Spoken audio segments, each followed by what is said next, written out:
Howdy howdy, Suitable here, and welcome to my Solasta video on the Rock Gnome Court Mage Wizard.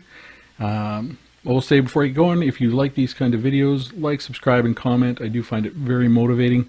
Anyways, we're going to get right into why I think the Court Mage Wizard is the only character that will be part of any optimized team in any campaign. It's really a foundational character that you can put with any other three characters, and it's going to be great. It's very flexible and capable of doing that. Now, all other characters in this game, I think, are dependent on the team makeup to really optimize them in context of the entire team, with the exception of the Rock Gnome Court Mage Wizard. And I've seen other builds and other people talk about how powerful they are. Seen some builds that are really close to this one, almost exact actually. But I have a few little things that are going to help put this mage into what I think is the perfect position for any team. The reasons why the Court Mage Wizard, the Rock Gnome specifically, is the ideal foundational character for any optimized team are: number one, they're going to be able to craft everything in the game, and they're going to do it the fastest. Really, once you take Arcana and medicine, it allows you to craft poisons and all the other things. Your crafting is intelligence based. It's just going to allow you to do it really fast. And once you have I think the Periapt of the Master Enchanter, it just accelerates that whole process. So it's really nice to be able to craft whatever you want on the go, or just to stop and short rest until you get something crafted and completed. Number two, wizards are really the most complete class in the game to begin with. You know, from scribing things into their spell book, their spell list is the biggest in the game. They're great at crafting. Really, they're just generally the strongest character in D&D 2014 5e. And whenever you hear about the martial caster divide, wizards will be brought up because they can, whatever you can make, you can usually make a wizard that's going to do that better for the most part, except for very specific things in terms of how they help a party. So wizards in general are very, very strong. Number three, the ability to take Sellsword for medium armor really helps the wizard out the most. In 5e over like tabletop, people usually dip into fighter or cleric or something to get their armor that one level dip, whereas Solasta just lets you take it in a background, which is great. Number four, the Court Mage ability to use a shield at level 2 maximizes that AC you can get, so you really have maximized defenses quite early, and you always have the shield spell for +5 AC on a reaction whenever you need it. You know, at upper levels with casting shield, you can be over 30 AC very, very easily. Number five, the spell shield, which is not the shield spell, is their ability they get at level 2, and it gets enhanced at level 6 and 10 and 14, I think. Really gives you temporary HP, and it helps mitigate some of the one problem that the wizard has, which is really low HP. It helps mitigate that, and eventually, and you can cast it on another teammate. And two teammates at level 14, and at level 10 it gives you advantage on all spell and magical saves. It's just so strong. Either one of those things, the advantage on the saves or the temporary HP, would be super strong together. They're amazing. Number six, Counterspell Mastery maximizes your chances to shut down enemy casters, and stops them from shutting you down, or reduces the chance that they could shut you down. It is a fantastic ability for a spellcaster, and particularly good on the Court Mage Wizard, who can be a frontliner. You know, you're going to be in the front lines, and you want to be in the front lines so that you're close enough to counterspell other casters. It's really, really great. And number seven is those ritual spells are fantastic because you don't need to prepare them. You can use them as much as you want, whenever you want. You only really need Identify, but it's nice to have Detect Magic so you can look through your backpack, see if you missed anything. And Comprehend Languages you don't really need, but I do like to have it. I've only seen one place where you need it in any campaigns, but it's a ritual. You take it, you never prepare it. It's always there. It has minimal, number 8 is that it has minimal weaknesses to work on. But all the feats and things you need to do dovetail very nicely. Where you need hit points and concentration, the Rock Gnome starts with +1 con, which really helps you get to that 16 and fire off the class. It's really the one weakness you need to work on actually works with the rest of the character, which often you know, you're really struggling to pick what should I increase, as far as your stats. And lastly, like I said, you can main tank in a pinch or block a path to make sure that you can protect your backliners. This Rock Mage is very tanky at higher levels and is absolutely fantastic. So we'll go into the build, starting with Gnome. And Gnome only has 5 movement, 25 feet, but it does have dark vision. I think in this game light is very important, and you shouldn't have a character that doesn't have dark vision. I think only like one version of the halfling, humans, and possibly dragonborn. Whatever. Ironically, you actually have a spell that can give a creature that doesn't have dark vision, which is another reason wizards are really awesome, but you really want all your characters to have dark vision. Gnome Cunning, you have an advantage on all intelligence, wisdom, and charisma saving throws against magic. It really gets you through to level 10. There's not a lot of times where you're going to need that, but some of the wisdom saving throws can have some very nasty effects like paralysis or fear or things like that, and you just want to make sure that you pass those saves. And this is really the strong one of the, well, this is the strongest character right out of the box, because you have advantage and you have proficiency with wisdom saves when it comes to that. Your ability score increase, intelligence +2. You're not going to need that +2, so you could use a high elf, but the high elf is not going to give you that con +1. So you're going to be starting a little bit behind the 8 ball, and it doesn't give you the other proficiencies that we get with the Rock Gnome, which just help us out. So when we get to the Rock Gnome, that Constitution +1 allows us to get to a 16 using the point buy. I would suggest if you're learning the game, to use point buy, but if you want to just roll your stats or free edit them to whatever you want, go ahead. But I think point buy allows for the funnest game, because it really, every single time you get an ability score increase or bonus feat, it really matters. So picking and choosing your way through that can be really fun. The other thing you get is Tinker, which means you have proficiency with Artisan's Tools, which is Smith's Tools. So using these tools, you can spend a quarter of the normal time to craft items, and your proficiency bonus is doubled when making the roll. So you're just way faster at making things. Artificer's Lore also actually dovetails with what we want. It gives, whenever you make a history check, you can add twice your proficiency bonus. There's only a few history checks in the game. It's really just fluff, but it's nice to be able to pass those when you get them. Alright, so we're going to take Wizard. And Wizard, of course, your saving throw proficiencies are Intelligence and Wisdom. And the extra stat we're going to boost is going to be Wisdom, because we're proficient with those already, and we want to make sure we make our saving throws. You might be tempted to add to Strength so you can carry more and you can jump a little bit better. But we are going to have from Sellsword Athletics proficiency, which is going to help us a little bit there. The weapons don't matter at all. You're really going to carry a shield and have a free hand to cast spells all the time.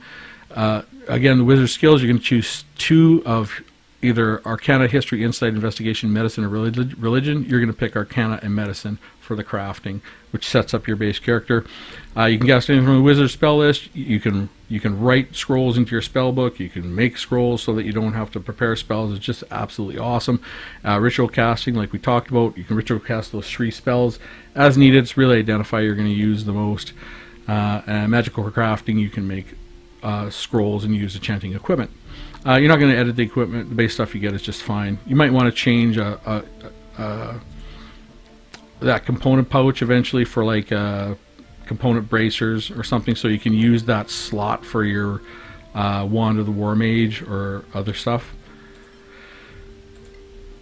Alright, when we get to Sellsword, we are proficient in Athletics and Intimidation. Intimidation you're never going to use, but that Athletics is handy so you don't fall down when you're jumping around. But the medium armor is awesome. And one additional language, you're going to take Old Temerian. That sets up your base character with everything you need for the main campaign and everything else, basically. And now most people just say pick whatever you want here. I actually don't say that. I think for a wizard, I want my wizard to sound like a wizard. And wizards really call to authority all the time. They're not necessarily lawful. They do like to say, I know the most, so that should be my say, and they tend to be cynics. So I'm going to double down on that and use cynicism and authority in here. and then sort of maximize having my character sound like a wizard, which is, I think, this is the only correct way to do this. You know, we can fight in the comments about that. All right, like I said, we're going to do point buy. We're going to take our dex to 14. And that way we maximize our use of medium armor, which allows a +2 from your dexterity. We're going to take our constitution to 16, which means we start with +3 on our constitution, which is going to help our hit points and our concentration. Our intelligence, we're only going to take it to 16, not 17. And we're never going to bump that up. I mean, if you get a headband of intellect, awesome. But a lot of the spells I normally take are going to be like summons and, you know, haste and stuff where my intelligence doesn't really matter. But if you want to make a blaster on top within the group that you want, you might want to take your intelligence a little higher. But really, you can set this up how you like. The extra 4 remaining points, like I said, I'm going to put into wisdom. That's just going to give me a +1 on those saving throws, which I have advantage on already. Really just to help stop any nasty effects. Though those things like paralyze and fear are very few and far between, and they tend to happen at a bit higher levels. Like I said, we're going to take Arcana and Medicine, and that is going to be what helps us with all our crafting. And we're going to take Old Tirmarian. That is a language you do need in the main campaign. So we have our base character set up. As far as the cantrips, always stay away from cantrips with saving throws like Shadow Dagger. There are other cantrips in the game. Really, you want Firebolt. It's the highest damaging cantrip, and you can use it to light things up and to knock things down off of roofs, and it's just really, really good. You'll want to take Shocking Grasp. The reason is if you want to get away from a fight and you hit with Shocking Grasp, they can't take a reaction, then you can run away. You don't have to disengage, which is really good. And you have advantage when they have metal armor. And lastly, you're going to take a Light. Light is actually surprisingly important in this game, even if you have dark vision, in that there are some creatures that can't regenerate in light, and some creatures are actually damaged by light. It's also nice because the screen can be quite dark. It's also nice just to be able to see things. So those are the 3 that I would start with. As far as level 1 spells, there's only 3 that you need. Shield is an absolute must. Magic Missile is an absolute must, really, because you can finish off a low health creature very reliably. The thing you got to remember with Magic Missile is just never cast it against another caster, because they'll shield and take no damage. And then Identify. That way you can identify something you find in the middle of a dungeon, take a short rest, attune to it, and use it right away. So I think those are your 3 must-have spells. Everything else, do whatever you want. I do like Longstrider. You know, you can cast it at level 1, but I like to save my level 1 spell slots and my level 3 spell slots for Counterspell and Shield. But Longstrider is a perfect spell to cast at level 2 because it upcasts to an additional target. So you can actually give both your damage dealers or your damage dealer and a tank an extra 2 slots of movement for an hour. It's awesome, not concentration. This is a really good spell, and I would recommend it, though it's not required. And also jump. I'd take jump early just to help to get to places that are hard to get to. Casting jump on something can actually get you all the way there. And then, like I say, I like having detect magic. Just when I have a backpack full of stuff, I detect magic, and then I just go through my backpacks, and I'll have a question mark, and I can see that I need to identify it. You don't need to do that, but you know, I just like to. All right, pick any name and finish. And now we're gonna start leveling up. So characters, Sigu, level up. So we're gonna level to 2, and this gets us to where we get first of all we get Arcane Recovery, which is just nice. You can recover spell slots during a short rest. So some things don't get any advantage of short rest other than getting healing. You get Arcane Recovery, which is actually quite nice. And we're gonna get, I think, our Arcane Tradition again. Court Mage. Always prepared means you can now use your shield, use a shield, and you can use a protection fighting style. I would generally not use that. You're going to get the option, do you want to block this and use your reaction to block it. Generally you want to save your reactions for counterspell and shield, but every once in a while using that's just fine. Giving a creature disadvantage on one attack is worth it. And it's just a nice to have. The big thing you're getting is Spell Shield, where you can use an action to create a powerful shield around yourself and an ally. You can see within 6 cells. It grants both of you temporary hit points equal to 4 times your level for up to 1 hour, which is a long time, and you can use it twice. This is a perfect dungeon crawling ability because you get to a new place, you cast it once, it lasts for an hour, you can get through the whole dungeon, or if you need to stop for a short rest, go ahead and you have another cast of it for the rest of the dungeon. It's just fantastic. It is so strong. Alright, as far as spells, they really don't matter. You can pick whatever you want. I mean, I might pick Burning Hands, going to be at the front a lot, and like I said, Comprehend Language, just I'm never going to prepare it, but this is, I mean, you're never going to use this, or maybe once in 3 campaigns that I've seen you use it, but I just like having it. But you can set up your character however you want. The only thing you really don't need is Mage Armor. Okay, so we'll level up to 3, and we're now going to get higher level spell slots, so we're going to get to those level 2 spells. Here, again, nothing you absolutely need. You set up your character however you want. Everyone's different. You make it to set up for your team. I might take Knock, so that I'll keep her prepared until I've created a few spell scrolls, and then I'll never prepare it again, just in case my people with thieves tools fail on a door or a chest. Then I just use a scroll for Knock. That's the sort of the nice flexibility of the wizard, which is great. And then I take Spider Climb.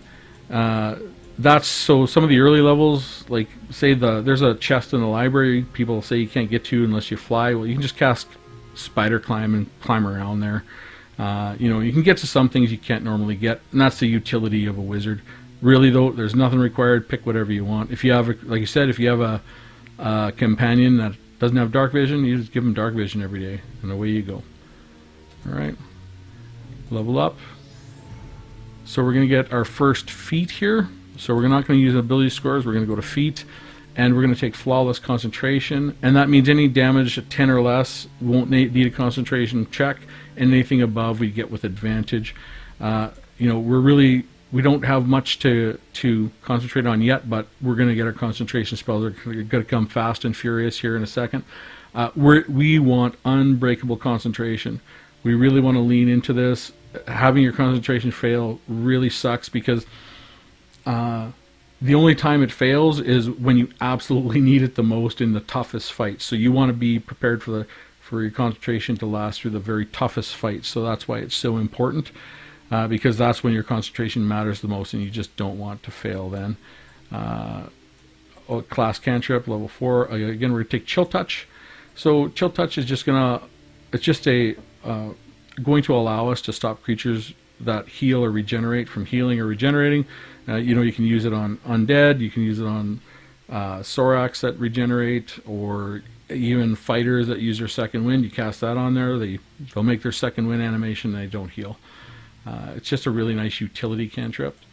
And then as far as spells, you pick whatever you want. Scorching Ray is really strong, and Misty Step is a nice get out of jail free card, but you pick whatever you like. Really build as you level up with your spells. Just build your wizard to your team. If you have another caster, or you're the only caster, etc., it's incredibly flexible. And if you miss out on a spell you might have wanted to take, just buy a spell scroll, or you'll eventually get the spell scroll right into your spell book and prepare it. And then prepare it. And if you don't want to prepare it, just make more scrolls and use scrolls. It's just absolutely awesome. Okay. Here's level 5, where you're going to get those level 3 spells. These are all awesome. There's just like some fantastic spells. The only spell I would say is a requirement here is Counterspell, because really one of your abilities really enhances this spell, puts it over the top, and you can pick whatever else you want. Fireball, I think, is probably the most efficient AoE spell in the game for the level. Haste is absolutely amazing. I might pick Fly here, just if I have another caster and I just want to be the do-it-all mage to make sure I can get to all the treasure and do everything I want. And sometimes having a damage dealer that is hasted, invisible, and can fly is pretty amazing. But I might make scrolls out of that later, so I won't prepare it for the rest of the game. But you can do whatever you want. The only thing you need is the only thing you absolutely need is Counterspell. Alright, here we get our Counterspell Mastery. That's why we picked it. You gain advantage on your spellcasting checks when casting Counterspell. it's just so strong against other powerful casters. Of course, we're going to take Fireball and Haste, but again, pick whatever you want. There are no really wrong answers as long as you have Counterspell, because it'll really be dependent on how you're building out your team and what you want to do and what campaign you're in as to what you want. Because you might want protection from evil and good, for example, if you're going to be fighting a lot of undead or evil, like aberrations, celestials, elementals, fays, fiends, undead. They have disadvantage on attacking, and it lasts for 10 minutes, so it's really strong. So you really, the only required spells so far are Magic Missile, Identify, Shield, and Counterspell. Build your character out the way you want. The flexibility of the wizard is one of its great strengths. Okay, we'll level up. Level 7, we're getting our 4th level spells now, which is awesome. Note, I will make one note, Banishment. I wouldn't take this until I get my 5th level spells, because it's a great spell, but generally you want to cast it at 5th level anyways, because it upcasts so that you can get 2 targets instead of 1, and it is a save or suck spell, which means that if the target makes a save, nothing happens. It does target a good saving throw, which is Charisma, but generally you're going to want to upcast that to try and get 2, which makes sure you generally make sure you get at least 1 of them. So I wouldn't take that. Another thing worth noting, if you do have a ranger in your group, Identify Creature is a must-have spell, because their favorite enemy damage is based on their knowledge of the creatures you're fighting. And if you look at your bestiary, some creatures have a 1, 2, 3, or 4. That's the extra damage you're going to do with your favorite enemy, and you just cast this and you immediately get a 4 out of 4 knowledge, and that maximizes your ranger's damage. I think a balanced druid also needs this, or also gets extra damage based on this. There might be something else, but really it's only a requirement if you have a ranger. Otherwise you don't need it. I do like having it because the more you know about things, you can see how many hit points they have, and you can calculate exactly how many magic missiles you need to hit something to make sure you kill it. And though it's not a requirement, I would very, very highly recommend you take Wall of Fire. The reason Wall of Fire is so powerful is one of the strongest tactics in the game is to catch the enemy by surprise. And if you're stealthing around, you're setting up your battle, and you catch the enemies by surprise, you cast Wall of Fire, and you can cast it in 3 different orientations: a line, a ring where everything in the ring and outside of the ring gets burned, and everything in the ring and inside of the ring gets burned. And then if you catch everything by surprise, they're going to have 2 full rounds of burning in that, and then you can set it up so they're going to burn, and anything that's going to have to run through is going to burn too. It is so strong. And if you ever get surprised, and this is one of the only ways to die in this game if you're playing on, if you're a pretty good player and you have a good team, random encounters where you get surprised can be really tough. This is a perfect spell for that, because you'll be stuck in your group before. You cast this where the ring is around you and pointing outside, and it'll just burn everything to death. And that's why you want your concentration not to fail, because you don't want everything to stop burning. But it's a great spell. I would highly recommend it, but not needed. The only thing that I would say is needed is Identify Creatures if you have a ranger or like a balanced druid or something else in your group. Or like me, you just like collecting you like collecting all the creatures and knowing exactly what they're resistant to and stuff like that, without going to the internet or anything. It's just, I really like it, but it is required if you have a ranger. Okay.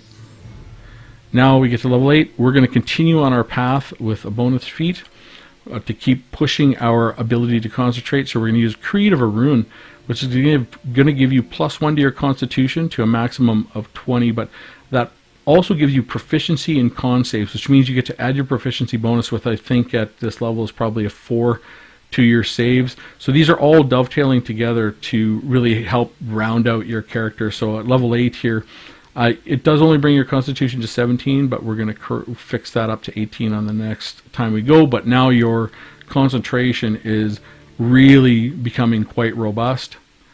As far as spells you want to take, I do like Conjure Elementals. Conjure Elementals, I think conjure. This is conjure minor elementals. I think conjure elementals is a must-take spell.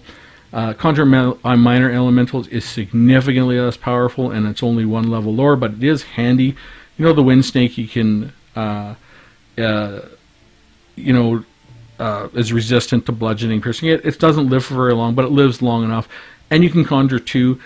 Conjures are quite useful. Like, if you want to trap something at the beginning of a fight, you just conjure 2 fire jesters in the path they would have to get out, and then they have to fight that character to get out, so you can do other things.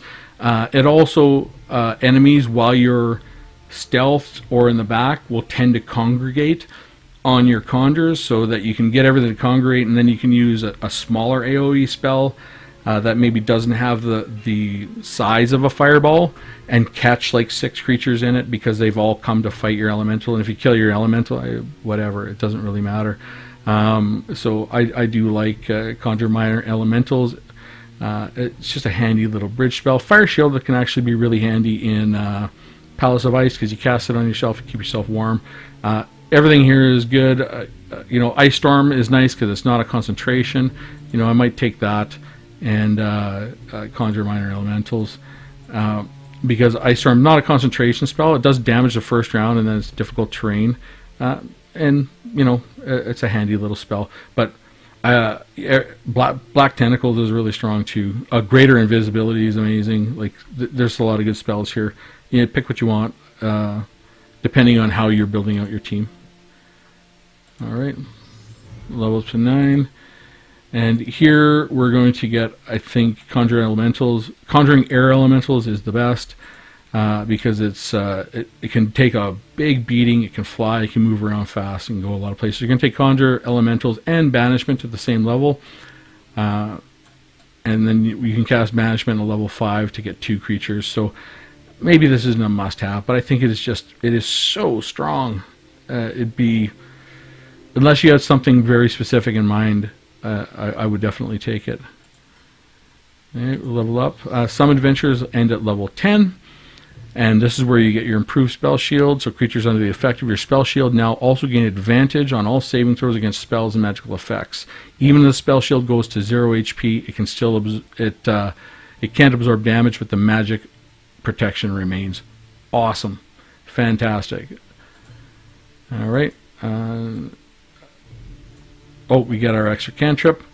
This is where I would take a Ray of Frost. It's just so you have a cold damage spell in case you have something that's resistant to fire or necrotic, or you want to slow something down, because it does slow things down by 10 feet of movement. And then as far as the spells you're going to take here, I'm actually not going to add any more spells from up here, because if I want to show you to level 16, the spell book gets full. So I'm just going to go and start taking level 1 spells just to be able to finish off the video. Okay, level 11. I will go to the level 11, the next level spells, to show what I would take. I think actually Sunbeam is an absolutely fantastic spell for this character. Even though it's a con save, you get to cast it over and over again for an entire minute. So you can do it 10 times, and you just move. It has this cone. You can change the direction. It does a great damage type in Radiant, and inflicts blind. Or if they fail their save, if they make their save, they still take half damage. So it's not that awful, and you have the character that's built to take some punishment, has good AC, can be in the front lines, and make maximum use of Sunbeam. Otherwise, everything else is good depending on what you want to make, but I think Sunbeam is very strong in general for this character. But I'm going to pick again 2 level 1 spells, just so that my spell book doesn't get full and I can't finish the video. Alright, now level 12 is where everything kind of comes together, in that we're going to use, we're going to take Enduring Body, which is going to take our Constitution up to 18, and it's also going to give us an extra hit point per level.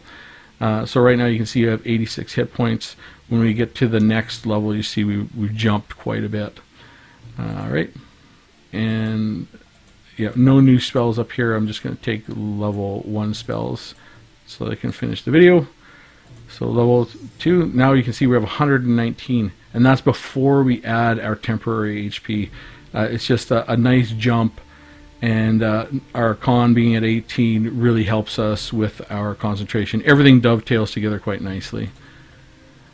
Alright, this level, you know, of the ones here that I would take, I think Gravity Slam is really nice because it's not a concentration, it's sort of a blast. It targets strength, it knocks them prone. I feel like that's the best out of this, but you know, you might like Finger of Death, or Symbol is a really cool spell because it has a really big size, and you can set up a battle and then have someone trigger this and put everything to sleep and then walk in and murder everything. So it's really good. But I'll go and just take, at this point you take whatever spell you want for however you're building your character. There's really nothing. The last, I think, spell that I think is required is Counter Spell. Otherwise, build out your mage, your wizard, the way that you want. Get to level 14, here's where we level up on our expanded spell shield, where we can add another creature, which just is just unbelievable at this point. We're fundamentally adding 200 HP to our team, which is like having an extra barbarian in health, which is absolutely amazing. There's no new spells to look at because this is an even number, so I'm just going to pick these two and finish. I'll level up to 15. I'll just go up and we'll take a look at these ones. Now, there is one that I would suggest you consider taking, that's Maze. And the reason I do like Maze is that it targets intelligence, and it's very much like Banishment. Banishment, though, targets charisma. Like dragons can have really high charisma, but some have not that great of intelligence, and you can just put them in a maze and they're poof, gone.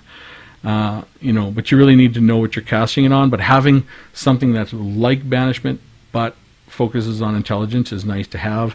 You know, Sunburst is absolutely massive. You know, Thunderstorm is cool, Feeble Mind's cool, Dominate Monsters cool, Incendiary Cloud. Like, these are all cool spells. Pick what you want, but I think Maze is probably one of the stronger ones.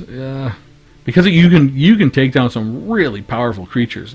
There's a lot of really strong creatures that have very bad intelligence. But I'm just going to pick 2 level 1 spells so I can finish the video. Okay, we're level 16. This is where we get our last ability score. So we're going to take our ASI, our ability score increase here, and we're just going to take our con all the way up to 20. And now essentially our character has optimized everything all the way down to be a good frontliner, lots of hit points, and absolutely fantastic concentration. I can't take any more level 1, so let's take 2 level 2 and finish. And then if we go and inspect level 16, we have 162 HP plus our 64 from our spell shield. That's going to put us at like 246, which is like a jacked up barbarian, although barbarians consume their HP at half speed because of their resistances. But you know, you're going to have as much HP as a lot of sort of a lot of D10 characters who have focused on, say, dexterity or their other prime stats and kept their constitution at 16. So you're really going to be, and you're going to have by casting shield, you're going to easily be able to get to over 30 AC when something big's attacking you. So these characters are absolutely fantastic. It doesn't matter what team you put them on, because they're going to be able to flex to fill any role that you want, really, with the exception of a mobility role, I suppose.